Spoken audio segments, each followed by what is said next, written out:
Matikan lampu, pasang headset, dan jangan pernah menoleh ke belakang. Karena cerita kali ini bisa saja menyeret kalian ke dalam dunia yang tak pernah kalian bayangkan. Langit Bandung sore itu kelabu, seperti perasaan Bima yang semakin hari makin berat menanggung beban hidup. Hujan rintik-rintik turun, menetes di sela genteng kontrakan reot yang ditempati Bima dan istrinya, Anis. Di atas meja makan yang cuma terisi nasi dingin dan sepotong tempe, Bima duduk termenung. Tangannya gemetar, menahan marah sekaligus putus asa saat menatap tumpukan tagihan. Anis membanting gelas ke meja. Bima, sampai kapan kamu mau begini terus? Uang kontrakan belum dibayar, utang warung makin numpuk. Aku capek mas, apa nggak mikir hah? Bima menahan napas, menunduk. Aku udah usaha Nis, kerja proyek sana-sini, tapi ya segini doang hasilnya. Kamu mau aku gimana? Anis menangis. Udah setahun begini, kita nggak maju-maju. Kalau begini terus, mending aku pulang ke orang tuaku aja. Bima diam, kakinya menendang kursi pelan. Udahlah, jangan ngomel terus. Kepalaku udah mumet. Malam itu, Bima duduk di teras, mengisap rokok kretek. Pikirannya kacau, suara hujan malah makin menambah resah. Di saat seperti inilah, ia teringat cerita lama tentang Pak Darto, tetangga jauh dari Majalaya. Orang bilang, Pak Darto dulunya miskin banget, tapi sekarang kaya raya. Kabar burung menyebut, itu semua karena pesugihan. Bima mendesah, mencoba menepis godaan, tapi godaan itu terlalu besar. Keesokan harinya, Bima menemui Hendra, sahabat lamanya yang punya warung kecil di Majalaya. Hen, seriusan ya? Pak Darto sekarang hidupnya enak banget? Tanya Bima, matanya penuh harap. Hendra nyengir, melirik ke dalam warung. Wah, lo baru tahu. Orang sini mah udah hafal. Dulu mah dia susah, Bim. Rumahnya aja hampir ambruk. Tapi sekarang, duitnya kayak nggak habis-habis. Beli rokok aja, kasih 100.000, nggak pernah minta kembalian. Bima mengangguk, pikirannya makin penasaran. Tapi katanya, dia pesugihan ya? Ritual gitu? Hendra mendekat, berbisik, iya, tapi jangan bilang siapa-siapa. Kata orang dia dulu sering pergi ke Gunung Kemukus, terus pulang-pulang langsung berubah nasib. Bima terdiam. Hatinya bergejolak antara takut dan penasaran. Akhirnya ia nekat bicara. Hen, bisa nggak kamu kenalin aku ke Pak Darto? Aku beneran butuh jalan keluar. Hendra menggeleng. Nggak segampang itu, Bim. Dia orangnya tertutup. Banyak yang pengen belajar darinya, tapi hampir semua ditolak. Bima menghela napas. Ya udah, nanti aku coba sendiri. Beberapa hari kemudian, di sebuah warung kopi tua di sudut Majalaya, Bima melihat Pak Darto datang membeli kopi dan rokok. Ia memberanikan diri mendekat. Pak Darto, permisi. Saya Bima, dari Bandung. Mau ngobrol sebentar, boleh? Pak Darto menatap tajam, matanya seperti menembus pikiran Bima. Ngapain mau ngobrol sama saya? Bima mengusap tengkuk, gugup. Saya cuma mau tahu. Saya dengar Bapak pernah susah kayak saya terus. Sekarang Bapak bisa hidup enak. Saya pengen tahu gimana caranya. Pak Darto tertawa kecil, suara tawanya berat. Anak muda, hidup itu nggak segampang yang kamu pikir. Jangan cari gampang di dunia yang udah kejam ini. Bima nekat. Tolong Pak, saya udah mentok. Saya kerja apapun nggak cukup. Kalau memang ada jalan, saya mau coba. Pak Darto terdiam lama, matanya mengamati Bima dari ujung kepala sampai kaki. Suasana warung tiba-tiba terasa dingin. Akhirnya Pak Darto berkata lirik, besok malam, jam 10, datang ke rumah saya. Tapi jangan bilang siapa-siapa. Kalau mental kamu nggak siap, jangan pernah nyesel. Bima mengangguk cepat. Siap Pak, saya janji nggak bakal bilang siapa-siapa. Malam itu, Bima datang ke rumah Pak Darto. Rumahnya sederhana, tapi aura di dalamnya terasa berat dan penuh misteri. Di ruang tamu yang temaram, Pak Darto duduk di kursi rotan, di depannya bara dupa menyala pelan. Kamu tahu pesugihan itu apa, Bim? Suara Pak Darto berat menekan. Bima menelan ludah. Katanya pesugihan bisa bikin orang jadi kaya mendadak. Pak Darto tersenyum tipis, matanya sayu. Kaya? Iya. Tapi bayarannya mahal. Nggak cuman uang, kadang harga diri, kadang tubuh sendiri. Bima mengerutkan dahi. Maksudnya, Pak Darto memandang lurus ke mata Bima. Di Gunung Kemukus, kamu harus bawa pasangan. Bukan istri sendiri, tapi perempuan bersuami. Di sana, kalian harus melakukan ritual. Nikmat kalian dijual buat penguasa gaib. Kalau kuat, rejeki bakal ngalir kayak air. Kalau nggak kuat, hidupmu hancur. Bima menganga, tak percaya. Harus sama perempuan yang udah punya suami? Betul, dan ritualnya harus diulang 7 kali, setiap bulan sekali. Ada syarat-syarat lain, nanti aku ajarin. Tapi ingat, resikonya besar. Banyak yang gagal, banyak juga yang mati penasaran. Bima terdiam lama. Di kepalanya berputar wajah Anis, istrinya. Tapi bayangan harta, rumah baru, dan hidup bebas utang juga menari-nari di pelupuk mata. Akhirnya ia menunduk. Saya siap, Pak, apapun resikonya. Pak Darto tersenyum, untuk pertama kalinya. Tapi senyumnya tidak hangat, justru terasa dingin, menyeramkan. Kalau begitu, persiapkan mental dan hati. Ingat, jangan pernah mundur di tengah jalan, atau hidupmu tamat di situ. Di luar hujan makin deras. Di dalam rumah Pak Darto, Bima resmi menandatangani takdir barunya. Jalan pesugihan, jalan penuh kutukan. Malam itu, setelah pulang dari rumah Pak Darto, Bima duduk sendiri di kontrakan. Asap rokok memenuhi ruangan, menari bersama kegelisahan yang membakar dadanya. Anis sudah tidur lebih dulu. Bima menatap wajah istrinya. Lelah, matanya bengkak, di pipi masih tersisa jejak air mata. Dalam hati, Bima bergulat. Apa aku benar-benar harus cari perempuan lain demi ritual itu? Gila! Tapi aku juga nggak mau mati miskin begini terus. Pagi harinya Bima menelepon Hendra. Hen, gue butuh bantuan. Gue harus cari perempuan buat ritual itu. Hendra mengerutkan kening. Maksud lo perempuan kayak gimana, Bim? Ya, kayak yang dibilang Pak Darto. Perempuan yang udah punya suami. Nggak gampang, Hen. Gila aja gue mikirin ini. Hendra terdiam, lalu menghisap rokoknya dalam-dalam. Bim, ini udah gila, sumpah. Tapi, ya gue ngerti lo udah mentok. Gini, gue ada kenalan. Namanya Maya. Dia istri orang. Ekonominya parah, suaminya pengangguran, anaknya 2, sering ngutang ke warung gua. Bima mendesah lega, walau hatinya tetap campur aduk. Lo yakin dia mau, Hen? Entahlah, lo aja yang ngomong langsung biar jelas. Tapi jangan harap gampang. Dia perempuan, Bim. Nggak semua orang mau. Sore itu, Hendra mempertemukan Bima dengan Maya di warung kecil pinggir jalan. Maya, wanita berwajah sendu, berhijab lusuh, duduk memeluk tas di pangkuannya. Tubuhnya kurus, sorot matanya sayu. Hendra berbisik, Bima, ini Maya. Maya, ini Bima, temen gua. Maya menunduk, berbicara pelan. Saya udah dengar dari Hendra. Katanya ada yang mau diajak. Itu ziarah? Bima mengangguk, mencoba tersenyum meski gugup. Iya, Mbak. Saya nggak mau maksa. Tapi saya lagi kepepet. Ritual ini butuh pasangan, tapi bukan istri sendiri. Mbak mau nggak? Maya menghela napas panjang, suaranya gemetar. Saya juga kepepet, Mas. Utang di mana-mana. Anak-anak mau makan aja susah. Suami saya juga, ya, nggak jelas kerjanya. Tapi, kalau saya ikut, syaratnya satu. Bima menelan ludah. Apa syaratnya? Maya menatap lurus ke mata Bima. Hasilnya dibagi 2, Mas. Kalau Mas dapat rezeki, saya juga harus dapat. Kita komit, jangan ada yang saling tipu. Bima mengangguk cepat.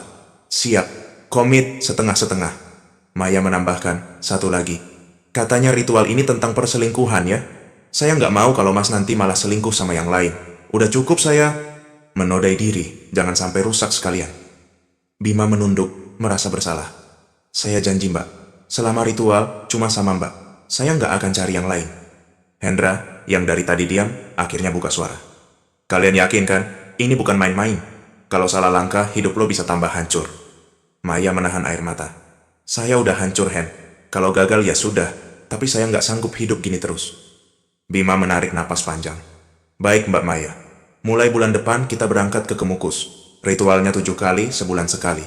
Syaratnya bunga kantil, air sendang, dan kita harus kuat, apapun yang terjadi. Maya menatap langit, suaranya pelan. Saya takut, Mas. Tapi, mungkin ini satu-satunya jalan. Malamnya, Bima melamun di kontrakan. Anis menghampiri. Mas, kamu kenapa sih akhir-akhir ini murung terus? Bima gelagapan, berusaha tersenyum. Nggak apa-apa, Nis. Cuma capek aja mikirin hidup. Anis mengelus bahu Bima. Jangan nyerah, Mas. Aku tahu kamu pasti lagi berjuang.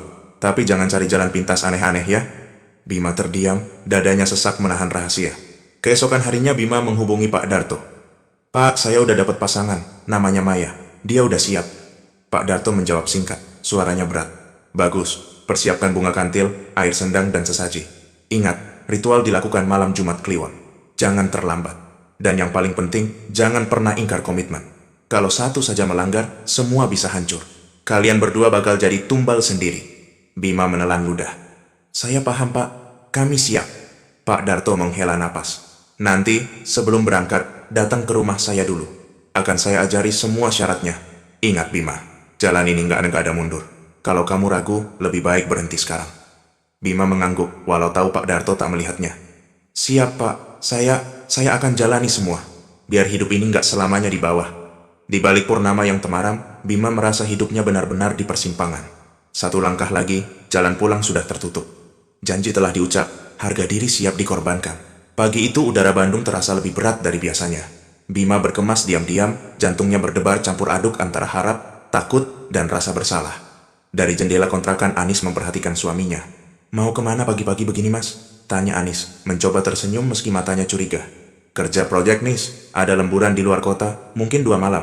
Nanti aku kabari, jawab Bima, menghindari tatapan istrinya. Anis mendesah, tak ingin bertanya lebih jauh. Jangan lupa makan mas, jangan aneh-aneh di luar. Bima menunduk, menahan rasa bersalah yang menghantam. Iya Nis, doain aja semuanya lancar. Di terminal, Maya sudah menunggu. Ia duduk di bangku plastik, memeluk tas lusuh, wajahnya tegang. Saat melihat Bima datang, Maya tersenyum tipis. Udah siap mas, bisiknya pelan. Bima mengangguk. Udah, bawa semuanya?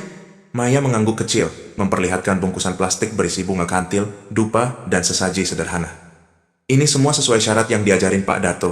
Air minum juga bawa mas? Bima mengangguk, bawa dan dompet juga aman. Keduanya saling menatap, sama-sama tahu tidak ada jalan mundur. Perjalanan menuju Gunung Kemukus terasa lama. Bis berjalan pelan, radio tua di depan memutar dangdut lirih. Setiap kali melintas pemukiman, Bima melihat anak-anak sekolah, ibu-ibu belanja, para lelaki mengobrol santai di warung. Hatinya bertanya-tanya, apa aku benar-benar sedang menuju jalan gila? Maya seolah membaca pikirannya. Mas, saya masih takut. Kalau gagal hidup saya bisa lebih hancur dari sekarang.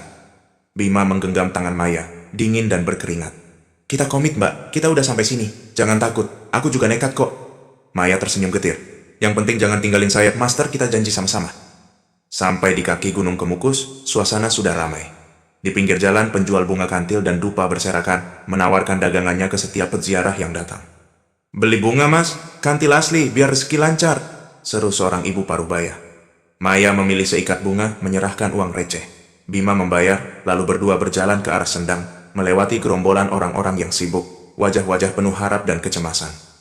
Setelah membasuh wajah dan mengambil air Sendang, Bima menatap Maya. Kamu siap mbak? Maya mengangguk pelan, bibirnya bergetar. Ayo mas, sebelum aku nyerah. Mereka naik ke makam Pangeran Samudra. Aroma dupa bercampur tanah basah dan keringat. Di dalam makam, 2 orang juru kunci menatap mereka datar. Udah bawa sesaji? Tanya salah satu juru kunci, suara berat serak.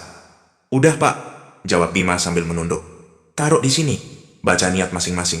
Jangan main-main di sini, rezeki nggak gratis. Bima menaruh sesaji, Maya membakar dupa. Di sudut ruangan beberapa peziarah lain juga berdoa, sebagian terisak, sebagian berbisik dalam bahasa Jawa yang Bima tak pahami. Dalam hening, Bima merapalkan niat, seperti yang diajarkan Pak Darto.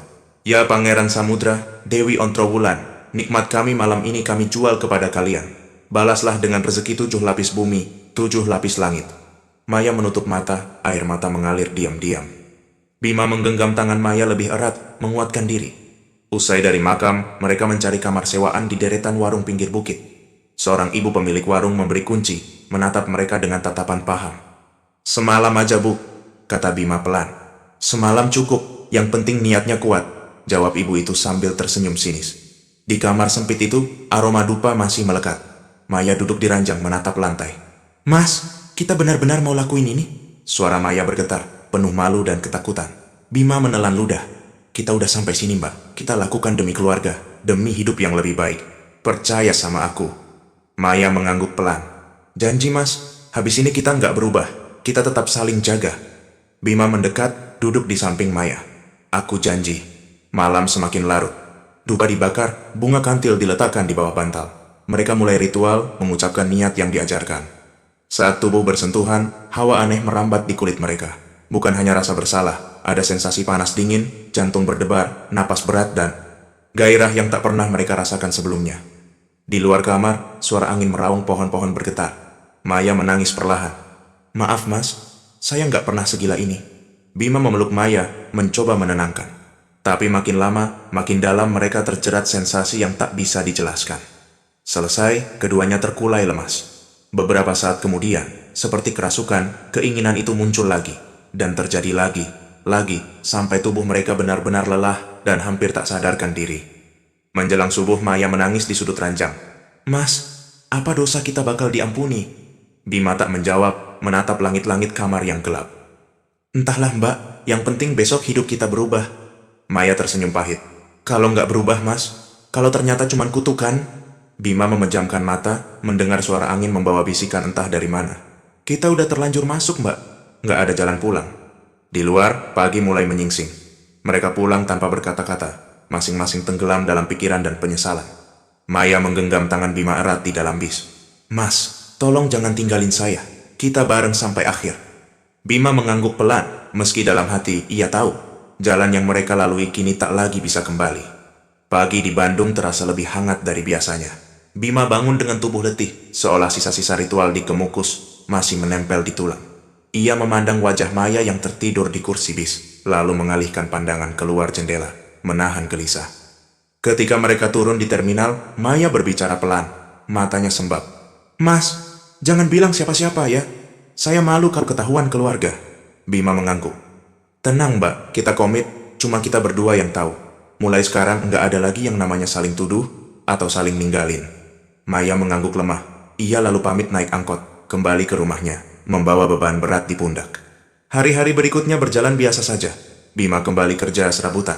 Tak ada tanda-tanda rejeki instan seperti yang dijanjikan Pak Darto. Di malam-malam sepi, ia mulai meragukan keputusannya. Hingga suatu sore, Hendra, temannya yang punya warung, menghubungi. Bim, sini deh ke warung. Gua mau minta tolong. Bima bergegas ke warung Hendra, mendapati warung itu sepi. Hendra menepuk pundak Bima. Bim, dagangan gua makin hancur. Seharian gak ada yang beli. Katanya lu bawa air dari Kemukus, bener? Bima ragu, tapi mengangguk. Ada, air sendang. Mau lu apain? Hendra tersenyum miris. Gue udah desperate, coba lo siramin ke depan warung. Siapa tahu beneran bisa ngusir sial, kayak yang lo ceritain kemarin. Bima tertawa lemas. Lo percaya juga, Hen? Udah nih. Ia mengambil botol air sendang dari ranselnya, lalu menuangkan sedikit ke depan warung, ke lantai, dan ke keranjang kelapa muda di pojok. Mereka berdua tertawa malu-malu, seperti dua orang dewasa yang sedang pura-pura jadi anak kecil main air. Tak lama berselang, tiba-tiba seorang ibu muda masuk, membeli 2 bungkus gorengan dan sebotol air kelapa. Lalu datang bapak-bapak membeli kopi. Tak lama, datang 2 tukang ojek pesan mie instan. Dalam waktu 30 menit, warung yang biasanya lengang jadi ramai tak terkira. Hendra menatap Bima dengan mata melebar. Gila Bim, beneran ini? Ia melirik botol air sendang, seolah melihat benda keramat. Lo yakin ini bukan kebetulan? Bima sendiri melongo. Gua nggak ngerti, Hen. Tapi tadi di Kemukus juga, katanya kalau air sendang itu udah disiram, rejeki jadi lancar. Entah mistis, entah apa. Hendra terkekeh tapi air mukanya berubah serius. Makasih Bim, kalau beneran ini dari lo, gua nggak bakal lupa. Malamnya Bima pulang dengan perasaan campur aduk. Di kontrakan, Anis menyambut dengan nada sinis. Tumben mas, pulang cepet, duitnya mana? Bima tersenyum lemas. Belum ada Nis, sabar ya. Anis memalingkan muka, kecewa. Bima berbaring di tikar, menatap langit-langit, pikirannya melayang-layang. Ponselnya berbunyi, pesan dari Maya. Maya, Mas, saya belum ngerasa ada perubahan. Suami saya masih marah-marah. Dagangan saya juga sepi. Bima membalas cepat. Bima, sabar mbak, kata Pak Darto, efeknya nggak langsung. Mungkin butuh ritual kedua. Tak lama, telepon berdering. Maya menghubungi dengan suara gemetar. Mas, saya takut. Kalau nanti gagal kita makin siap. Saya udah banyak dosa, mas. Anak-anak saya ngelihat saya nangis tiap malam. Saya nggak kuat, mas. Bima terdiam sejenak, lalu berkata pelan. Jangan takut, mbak. Kita jalanin aja. Rezeki pasti datang, asal kita komit. Maya menangis di ujung sana. Janji, ya mas. Jangan pernah tinggalin saya. Saya nggak sanggup kalau harus hadapi semua ini sendirian. Bima menahan napas, lalu berkata. Janji, mbak, kita bareng terus. 2 hari berlalu, Hendra mengirim pesan lagi ke Bima. Bim, lo harus lihat warung gua sekarang. Baru 2 hari, dagangan gua ludes. Gila, sehari dapat 2 juta. Biasanya cuma ratusan ribu. Pelanggan datang terus, ada aja yang beli. Bima tersenyum sendiri, meski hatinya gamang. Ada yang berubah, apa benar efek pesugihan? Tapi kok, gua sendiri nggak dapat apa-apa. Malah yang dapat temen gua. Malam harinya Bima bermimpi aneh. Ia berada di sebuah istana megah. Gapura raksasa berhiaskan emas dan permata. Di dalamnya dayang-dayang cantik menari, lalu datang sosok tinggi berjubah putih. Bima, sabar. Jalanmu masih panjang. Rezekimu sudah dekat. Jangan ingkar janji. Jangan pernah khianati pasanganmu, atau semua akan musnah. Bima terbangun dengan napas tersengal, peluh dingin mengalir di pelipisnya. Pagi itu, Bima mengabari Maya. Bima, "Mbak, saya mimpi aneh semalam. Kayak ada yang ngasih pesan, jangan ingkar janji sama pasangan ritual. Apa Mbak juga mimpi?" Maya, "Iya Mas, saya juga mimpi aneh. Ada suara di telinga, bilang kalau gagal, hidup kita tambah hancur." Bima merinding membaca pesan itu. Hari-hari berikutnya, Bima mulai berpikir, rezeki memang datang tapi entah kenapa justru ke sekelilingnya. Dirinya sendiri masih tetap di posisi semula. Namun pesan dalam mimpinya terus terngiang. Jangan pernah khianati pasangan ritual. Hingga suatu sore, Hendra menepuk bahu Bima saat nongkrong di warung. "Bim, ada kabar buruk. Tadi pagi, Maya mampir ke sini. Katanya suaminya tahu sesuatu, curiga. Lo hati-hati. Dunia pesugihan gak pernah gratis, Bim. Selalu ada harga yang harus dibayar." Bima hanya bisa diam, menatap gelas kopi yang tinggal separuh. Dalam dadanya rasa takut mulai tumbuh, bersamaan dengan datangnya rezeki yang aneh dan godaan-godaan yang tak kasat mata. 1 bulan telah berlalu sejak ritual pertama di Gunung Kemukus. Malam itu, Bima duduk di atas dipan bambu kontrakannya, menatap kalender dinding. Jantungnya berdetak cepat. Besok malam Jumat Kliwon. Waktunya kembali ke Kemukus, ritual kedua. Teleponnya berdering, nama Maya muncul di layar. "Mas, besok jadi kan?"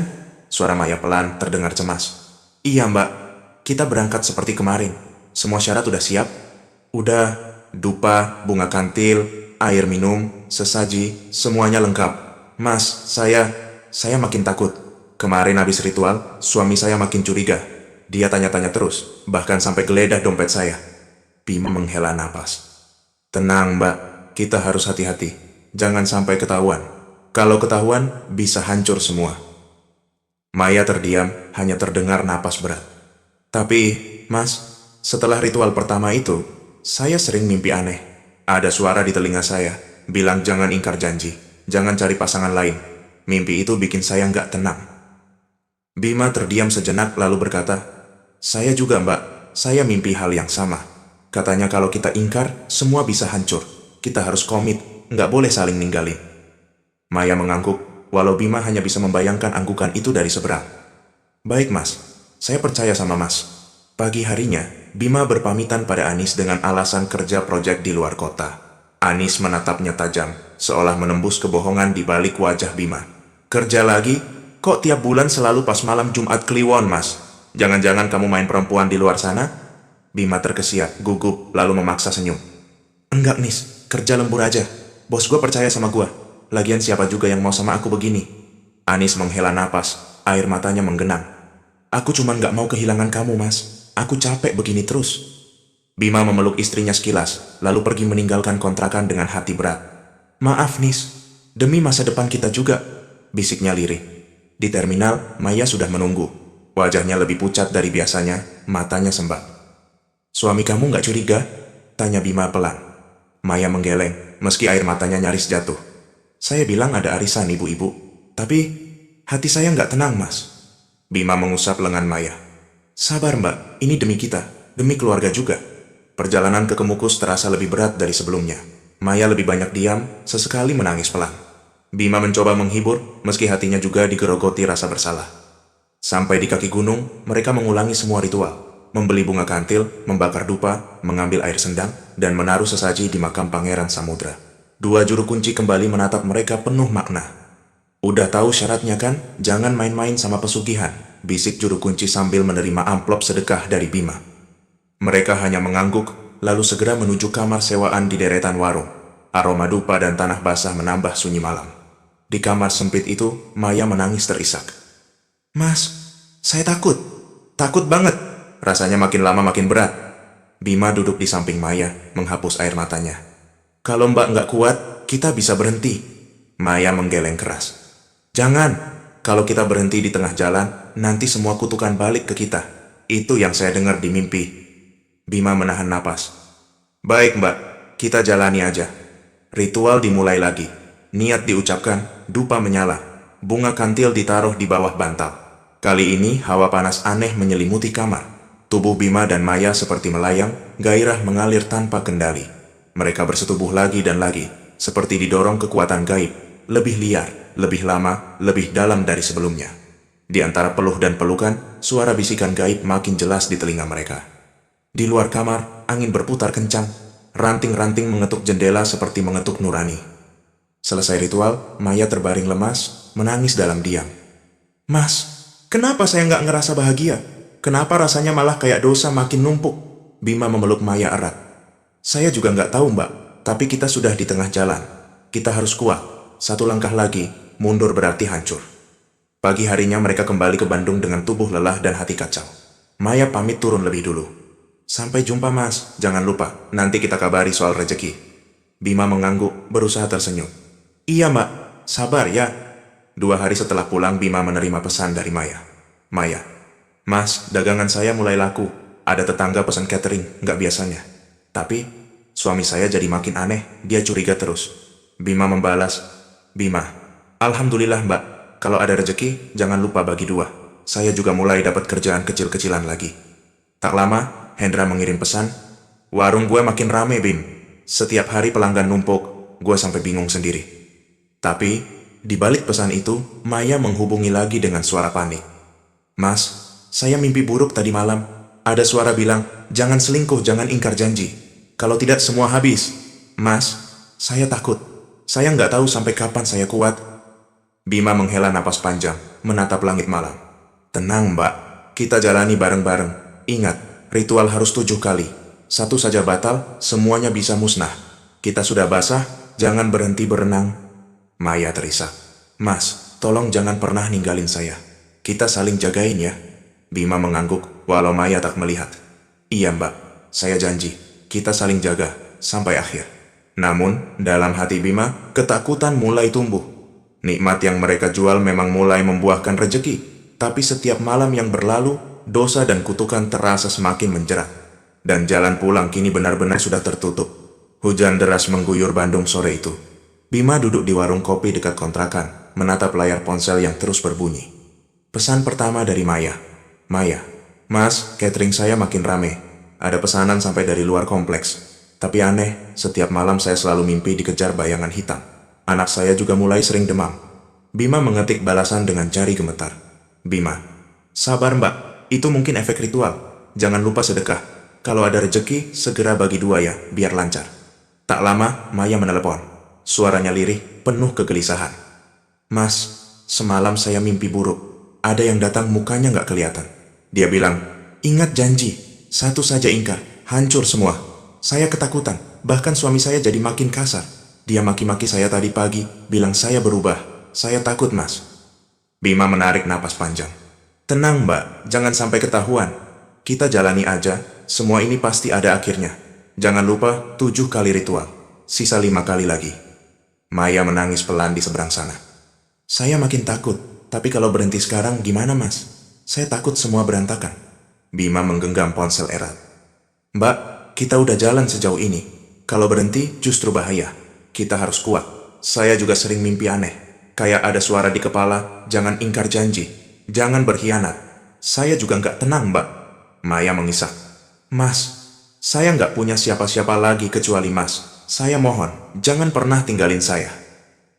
Malam itu, Bima pulang ke kontrakan membawa beberapa lembar uang, hasil kerja sambilan dan juga jatah bagiannya dari Maya. Anis menyambutnya dengan curiga.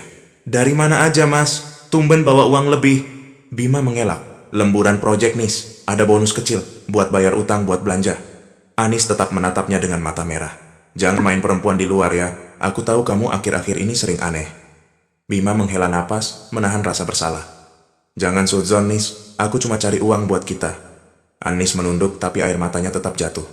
Aku capek mas, setiap malam kamu nggak pulang aku mimpi buruk terus. Kayak ada yang gelap merasuki rumah. Bima mendekat, memeluk istrinya. Maaf Nis, aku janji. Semua ini buat kita. Sabar ya. Beberapa hari berlalu, perubahan benar-benar terasa. Pesanan catering Maya meledak, Bima dapat tawaran proyek baru. Bahkan Hendra, teman mereka, juga merasakan dampaknya. Suatu malam, Hendra mengajak Bima nongkrong di warung. Bim, hidup gua berubah, sumpah. Warung gue rame terus, sampai bingung ngelayanin pelanggan. Tapi, ada yang aneh, Bim. Bima menaikkan alis. Aneh gimana, Hen? Hendra menatap kosong. Istri gue ngeluh, katanya anak gue sekarang sering kerasukan. Teriak-teriak tengah malam. Gue juga sering lihat bayangan hitam lewat di dapur. Padahal sebelumnya nggak pernah. Bima tercekat. Hen, lo sedekah aja yang banyak. Jangan lupa, warung lo itu udah gua siramin air sendang, lo inget kan? Hendra mengangguk pelan. Gua takut, Bim. Kalau ini kutukan gimana? Bima menepuk pundak Hendra, menahan kegelisahan sendiri. Jangan takut, semua ada resikonya. Kita udah pilih jalan ini, jangan setengah-setengah. Malam harinya, Bima sendiri tak bisa tidur. Ia bermimpi masuk ke sebuah istana megah penuh cahaya. Tapi tiba-tiba suasana berubah gelap. Suara-suara berbisik di telinga. Jangan khianati pasanganmu, jangan makan sendiri. 7 kali ritual atau hidupmu jadi tumbal. Bima terbangun dengan napas terengah, keringat dingin membasahi punggung. Ia menatap sekeliling kamar. Sekilas ia melihat bayangan hitam berdiri di sudut ruangan, tapi ketika dikejap, bayangan itu lenyap. Keesokan harinya Maya menelepon lagi. Suaranya terdengar semakin panik. Mas, saya udah bagi rejeki ke Mas. Tapi anak saya demam tinggi, nggak sembuh-sembuh. Setiap malam dia mengigau, bilang lihat perempuan tua duduk di pojok kamar. Saya takut, Mas. Saya nggak kuat lagi. Bima berusaha tegar, meski hatinya ciut. Tenang, Mbak. Itu cuma ujian. Jangan lupa sedekah dan doakan anaknya. Kita jalanin aja, jangan berhenti.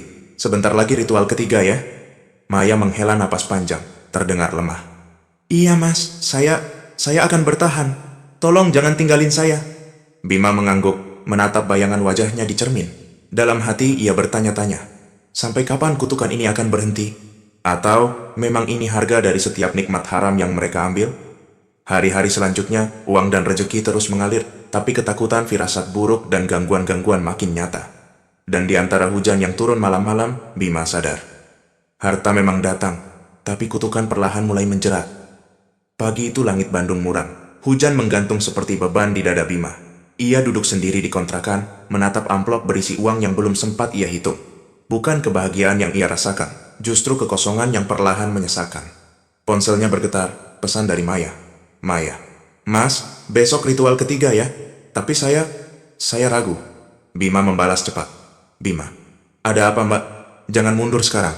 Semua ini belum selesai. Tak lama, telepon Maya masuk. Suaranya pelan, seperti habis menangis. Mas, saya takut. Semalam suami saya ngamuk, banting piring. Dia bilang saya bukan Maya yang dulu. Saya makin gak sanggup. Setiap malam ada bayangan hitam di kamar. Anak saya makin sering sakit. Saya lelah, Mas. Bima menahan napas, mencoba tegar. Mbak, kita sudah jalan setengah. Kalau mundur, semua bisa hancur. Saya juga gak tenang tiap malam mimpi buruk. Tapi kita harus jalani, Mbak. Demi janji kita. Terdengar Maya terisak. Tapi Mas, ada yang aneh. Kemarin saya ke pasar, ada laki-laki yang terus liatin saya. Waktu saya tanya, dia cuma senyum. Terus, pas pulang dia ngasih nomor HP. Saya takut, Mas. Bima mengerutkan dahi. Siapa orang itu? Jangan-jangan dia tahu sesuatu? Maya makin pelan. Saya juga nggak tahu. Tapi malamnya saya mimpi, laki-laki itu duduk di sudut kamar. Dia bilang kalau kamu lemah, kamu gagal. Saya bisa gantiin Bima. Saya jadi tambah bingung, Mas. Bima terpancing emosi. Jangan diladenin, Mbak. Ingat janji kita. Kalau kamu selingkuh sama peziarah lain, ritual ini pasti gagal. Jangan pernah balas pesan dia. Maya terdiam lama, lalu pelan. Saya takut, Mas. Tapi saya janji, saya nggak akan khianat. Hari ritual ketiga tiba. Malam itu, di penginapan murah dekat Kemukus, Bima dan Maya duduk berhadapan. Maya tampak lebih murung dari sebelumnya. Dupa dan bunga kantil sudah siap di meja. Bima menatap Maya, suaranya pelan. Kamu siap, Mbak? Maya mengangguk pelan. Siap, Mas. Tapi, kalau gagal maafkan saya. Bima meraih tangan Maya, berusaha menenangkan. Kita sudah sejauh ini. Aku percaya sama kamu. Ritual berlangsung dalam ketegangan. Kali ini, sensasi gaib lebih dingin. Gairah mereka seperti tercampur rasa takut yang menyesakkan. Selesai ritual, Maya menangis dalam diam. Bima juga merasa hampa. Ada yang salah, tapi ia tak tahu apa. Pagi harinya, saat bersiap pulang, Maya memegang lengan Bima. Mas, tadi malam, setelah kita selesai, saya keluar ke warung. Saya nggak bisa tidur. Di warung saya ketemu laki-laki itu lagi. Dia duduk, ngopi sendirian. Dia cuma bilang, kalau Maya mau hidup enak, tinggal sama saya aja. Nggak perlu ritual ribet. Mas, saya takut. Bima menahan amarah. Mbak, saya udah bilang jangan deket-deket sama dia. Jangan rusak semua yang kita bangun. Kalau kamu jatuh, kita berdua yang hancur. Maya menunduk, air matanya jatuh. Saya nggak mau, Mas. Saya cuma takut. Saya nggak pernah digoda kayak gini. Hati saya rapuh. Bima menarik napas dalam, mencoba menguasai diri. Kita harus kuat, Mbak. Ingat pesan mimpi-mimpi kita, jangan pernah ingkar janji. Sepulang ke Bandung, perasaan Bima makin kacau. Ia terus kepikiran bayangan laki-laki misterius itu. Paranoia menghantui setiap hari. Di warung kopi, Hendra menemuinya. Bim, ada masalah apa lagi? Lo makin hari makin kurus. Ada masalah sama Maya? Bima menggeleng. Enggak, Hen, gue cuma makin banyak pikiran. Lo pernah nggak mimpi aneh tiap malam? Hendra menghela napas. Sejak warung gue rame, gue sering mimpi lihat darah di dapur. Istri gue makin dingin, anak gue makin sering kerasukan. Gue nggak ngerti, Bim. Tapi gue takut semua ini ada harganya. Bima menatap Hendra, sorot matanya kosong. Gue juga takut, Hen, tapi jalan udah setengah, gue nggak bisa mundur. Malam berikutnya Bima menerima pesan dari nomor tak dikenal. Nomor misterius. Bima, kamu kira Maya milikmu selamanya. Hati-hati, ritual kalian sudah retak. Bima langsung menelepon Maya dengan suara panik. Mbak, kamu ketemu laki-laki itu lagi? Maya terisak di seberang.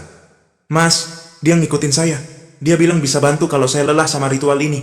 Saya nggak mau, Mas. Saya takut banget. Bima marah, emosinya meledak. Dengar, Mbak, jangan pernah temuin dia. Jangan pernah balas apapun dari dia. Satu kali kamu khianat, semua berakhir. Hidup kita bakal hancur, ngerti? Maya menangis, menahan napas. Saya janji, Mas, tapi tolong, jangan tinggalin saya. Bima menutup telepon, tangannya gemetar. Malam itu, ia bermimpi darah membanjiri lantai, suara-suara berbisik, janji kalian sudah ternoda. Esoknya Maya tidak membalas pesan. Bima panik, menelepon berkali-kali. Akhirnya Maya mengangkat dengan suara lirih, nyaris tak terdengar. Mas, maaf, semalam saya salah. Saya keluar sebentar. Saya ngobrol sama laki-laki itu. Dia baik, Mas. Dia cuma bilang bisa bantu. Saya nggak ada niat khianat. Bima membentak keras. Suara Paro menahan kecewa. Sudah, Mbak. Mulai sekarang kita selesai. Kamu udah rusak semua. Hancur. Gagal. Maya menangis histeris di ujung telepon. Maaf, Mas. Maaf. Saya nggak kuat. Bima membanting ponsel ke lantai. Nafasnya berat. Mata berkaca-kaca. Di dadanya rasa amarah dan hancur bersatu jadi satu. Malam itu Bima terdiam di sudut kamar. Menatap gelap yang perlahan menelan hidupnya. Hujan deras mengguyur atap kontrakan Bima malam itu. Ia duduk di sudut kamar, menatap ponsel yang sunyi tanpa pesan, tangannya gemetar, dadanya sesak. Sudah 2 hari Maya tak menghubungi, tak menjawab telepon, tak memberi kabar. Anis, istrinya, memperhatikan Bima dari dapur, matanya penuh curiga. Mas, kamu sakit? Dari kemarin murung terus. Ada apa sih? Bima hanya menggeleng. Capek aja, Nis, kerjaan makin berat. Anis menaruh segelas teh di meja, duduk di samping Bima. Jangan bohong terus, Mas. Aku tahu kamu berubah. Setiap malam mimpi buruk, rumah jadi dingin kayak kuburan. Kamu sembunyi apa dari aku? Bima menahan napas, tak sanggup menatap istrinya. Maaf, Nis. Aku nggak bisa cerita apa-apa. Aku cuma lagi bingung. Anis menitikkan air mata, pelan. Aku capek, Mas. Kalau kamu terus kayak gini, aku bawa anak-anak pulang ke orang tua. Bima menunduk, hatinya makin remuk. Malam itu, ponsel Bima tiba-tiba berdering. Nama Maya terpampang di layar. Ia menjawab dengan suara serak. Mbak, kemana aja? Aku hampir gila nunggu kabar dari kamu. Suara Maya di seberang terdengar lemah, seperti orang kehabisan napas. Maaf, Mas. Saya nggak kuat. Setelah kejadian itu, saya jatuh sakit. Anak saya juga makin parah. Rumah kayak diselimuti sesuatu yang berat. Suami saya hampir ceraikan saya, Mas. Saya udah nggak sanggup. Bima menahan tangis. Mbak, kita udah gagal ya. Semua udah berantakan. Maya menangis di seberang, suaranya tercekat. Iya, Mas. Maaf, saya nggak tahan godaan. Saya cuma lelah. Semua mimpi buruk, suara aneh itu nyata. Saya nggak bisa tidur, makan pun nggak doyan. Dagangan juga balik sepi, utang numpuk lagi. Hancur, Mas. Bima menghela napas berat. Aku juga, Mbak. Semua yang pernah aku dapat sekarang lenyap. Teman kolaborasi bisnisku nipu, duit aku raib. Aku ditinggal istri, aku nggak punya siapa-siapa lagi. Di seberang Maya hanya bisa menangis. Aku udah minta maaf sama suami. Tapi dia bilang rumah tangga kami nggak bisa diselamatkan. Aku diancam cerai, Mas. Bima terdiam lama, hanya suara hujan yang terdengar. Ternyata jalan ini cuma jalan pintas ke neraka, ya Mbak? Maya terisak. Iya, Mas. Aku nyesel. Kalau bisa mundur, aku nggak akan mau lewat jalan ini. Keesokan harinya, Bima memberanikan diri mendatangi rumah Pak Darto, berharap ada solusi.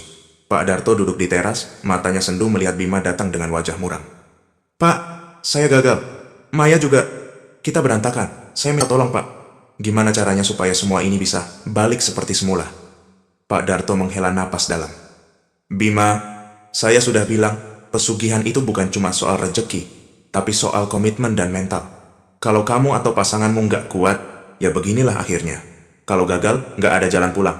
Jalan kembali sudah tertutup. Bima menggertakkan gigi, matanya berkaca-kaca. Jadi nggak ada harapan, Pak. Pak Darto menggeleng pelan. Kalau sudah gagal di tengah jalan, nggak bisa diulang. Kamu mau cari pasangan baru pun, resiko lebih besar. Hantu masa lalu bakal terus ngejar. Kadang, lebih baik pasrah, jalani hidup, minta ampun, dan jangan pernah ulangi. Bima menunduk, matanya penuh air mata. Saya sudah kehilangan segalanya, Pak. Uang habis, teman nipu, istri mau pergi, hidup saya kosong. Apa semua ini harga yang harus saya bayar? Pak Darto menepuk pundak Bima. Begitulah nak, pesugihan nggak pernah benar-benar gratis. Nikmatnya sebentar, siksa dan kutukannya bisa seumur hidup. Pesan saya, tobatlah sebelum semuanya terlambat. Bima hanya bisa menunduk, dadanya berat oleh penyesalan. Malamnya Bima menatap foto keluarga di meja. Tangan bergetar. Ia mengetik pesan pada Maya. Bima, Mbak, maaf ya. Aku juga minta maaf sama semua yang pernah aku sakiti. Kalau bisa, kita mulai lagi hidup dari nol.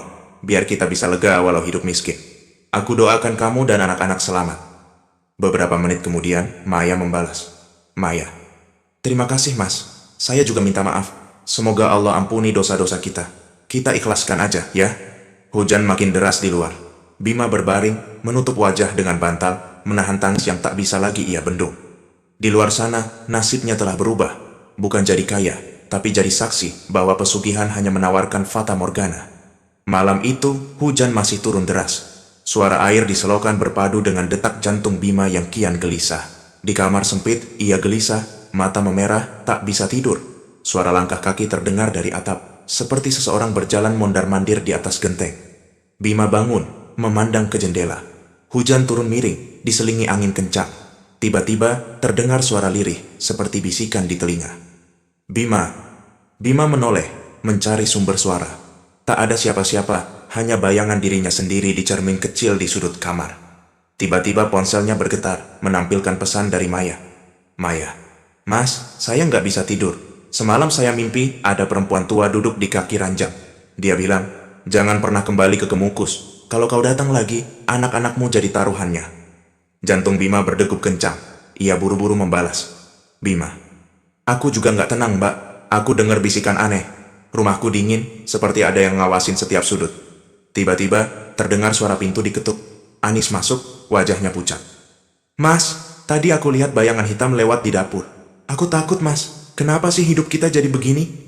Bima menarik napas berat, lalu akhirnya berkata jujur. Maaf, Nis. Aku dulu pernah cari jalan pintas. Aku menyesal. Tapi sekarang semua sudah berbalik. Aku janji bakal berubah. Anis memeluk Bima, air matanya jatuh di bahu suaminya. Aku cuma ingin hidup damai, Mas. Aku nggak butuh kaya. Aku cuma pengen keluarga kita utuh. Bima mengangguk, pelukannya erat. Keesokan pagi, Bima pergi ke masjid kecil di ujung gang. Ia duduk di sudut, menengadahkan tangan, berdoa dalam hati. Ya Allah, ampuni aku. Aku ingin hidup normal lagi. Aku ingin istriku dan anak-anakku selamat. Aku sadar, jalan pintas cuma bikin hidupku makin sengsara. Di masjid itu, ia bertemu Pak Darto yang sedang menyapu halaman. Pak Darto menatapnya lama. Bima, kamu terlihat lebih tua dari usiamu. Kutukan itu memang nggak kelihatan, tapi hidupmu sudah habis setengah nak. Bima mengangguk lemas. Saya tahu, Pak. Saya cuma pengen lepas. Apa ada harapan buat saya? Pak Darto menghela napas panjang. Kalau mau lepas, jangan pernah kembali ke Kemukus. Jangan pernah terima iming-iming cepat kaya lagi. Kalau sudah ada tanda-tanda aneh, sedekah, banyak-banyak doa, jangan tinggalkan ibadah. Satu-satunya jalan, minta ampun sama Tuhan. Bima menatap langit, air matanya jatuh. Terima kasih, Pak. Saya bakal jalani semua itu. Malamnya Bima bermimpi. Ia kembali ke istana megah, gapura tinggi, dayang-dayang menari. Tapi kini semuanya gelap. Di tengah ruangan berdiri sosok lelaki tinggi berjubah putih dan perempuan tua berambut panjang. Wajah mereka tampak pucat, mata merah menyala. Sosok lelaki itu berkata, suaranya berat seperti petir. Kau sudah gagal, Bima. Nikmat yang kau incar telah berubah jadi kutukan. Tapi ingat, setiap makhluk yang menyesal dan memohon ampun akan diberi kesempatan. Tapi jangan pernah ingkar lagi. Perempuan tua itu mendekat, membisikkan kata-kata dingin di telinga Bima. Sampaikan pada semua manusia, jangan main-main dengan dunia kami. Nikmat pesugihan adalah kutukan abadi. Setiap rejeki instan selalu dibayar air mata. Bima tersentak bangun, tubuhnya berkeringat. Anis menatapnya cemas. Mas, mimpi buruk lagi? Bima memeluk istrinya. Iya Nis, tapi aku janji, itu yang terakhir. Aku mau jadi suami dan ayah yang benar. Anis mengangguk pelan. Aku percaya sama Mas. Hari-hari berlalu, hidup Bima tak langsung membaik. Tapi ia mulai menerima kenyataan, bekerja jujur, membangun kembali kepercayaan istri dan anak-anaknya. Ia dan Maya tak pernah lagi berhubungan, hanya saling mendoakan dari kejauhan. Setiap malam Jumat Kliwon, Bima duduk di teras rumah, menatap langit, mengingat pesan dari dunia gelap itu. Jangan pernah main-main dengan pesugihan. Setiap nikmat instan, pasti ada kutukan yang mengintai. Jangan pernah tergoda jalan pintas. Harta yang didapat dengan cara haram akan kembali dalam bentuk kutukan. Tamat.